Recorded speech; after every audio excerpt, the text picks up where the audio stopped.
ऊसाची पहिली फवारणी 45 दिवसानं करायची असते, 45 ते 50 दिवसांनी.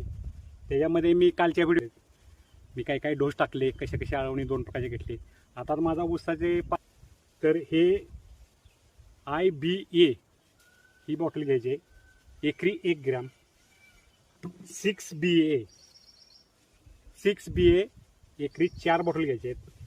आता हे जे 1 ग्रॅम आहे हे विरघळण्यासाठी सॉल्व्हंट मिळतं त्याच्याबरोबर. हे सॉल्व्हंटमध्ये हे 1 बॉटल प्रत्येकी विरघळून घ्यायचे. आणि IBAला जर तुम्हाला सोल्युशन मिळालं नसलं तर त्याच्यामध्ये संत्रा घ्यायचा आहे. संत्रा पण हा आता 180 मिली आहे. सर्वसाधारण ह्यात 50 मिली जरी टाकला तरी 1 ग्रॅम ते विरघळते. हे झालं तेचं. आणि स्टार्टर गेट कुठली पण घ्यायची, कुठल्या पण कंपनीची घ्या. त्याच्यात मी कंपनीची काही ॲडव्हर्टाईज करत नाही. मी झिटोल कंपनीचं आणलं आहे बघा, 11-44-11. हे स्टार्टर ग्रेप हा विद्राव्य खत आहे. हे 75 ग्रॅम प्रति पंपास घ्यायचं आहे. आता आपल्याला स्टॉक सोल्युशन बनवायचं आहे. स्टॉक सोल्युशन म्हणजे एकदम बनवायचं आहे.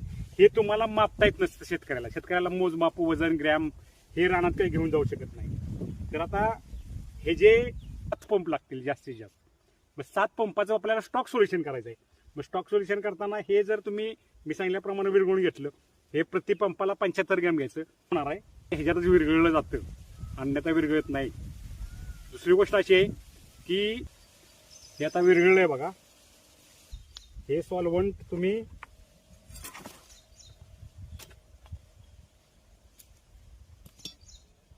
ह्याच्यामध्ये सरळ बॉटल हे करायची टोटली अशी 75 ग्रॅम.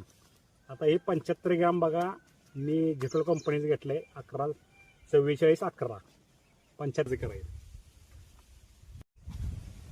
ह्याच्याबरोबर वसंत ऊर्जा 80 ml घ्यायचा आहे बघा प्रति पंपास. IBA 1 gram, GA 4 gram, Vasant Urja 80 ml. आणि स्टार्टर गेट कुठली पण 19 घ्या, 11-44-11 घ्या, ती 75 ग्रॅम वापरायची. हे सर्व मिश्रण आपल्याला स्टॉक सोल्युशनमध्ये बनवून टोटली हे तयार करायचं आहे. आता हे 80 ml प्रति पंपास म्हणल्यावर मी 8 पंपाचं बनवतोय. दिवसाचा ऊस असताना फवारणी करताय तर ह्याचा स्पीड किती पाहिजे बघा. हे झालं फुल स्पीड. हो का, हे एकदम फुल स्पीड. एवढं नको आहे आपल्याला, कारण अशी जर फवारणी जर फुल स्पीडनं जर तुम्ही बॅटरी पंपाने जर करत असाल तर औषध जमिनीवर जास्त मात्र होईल.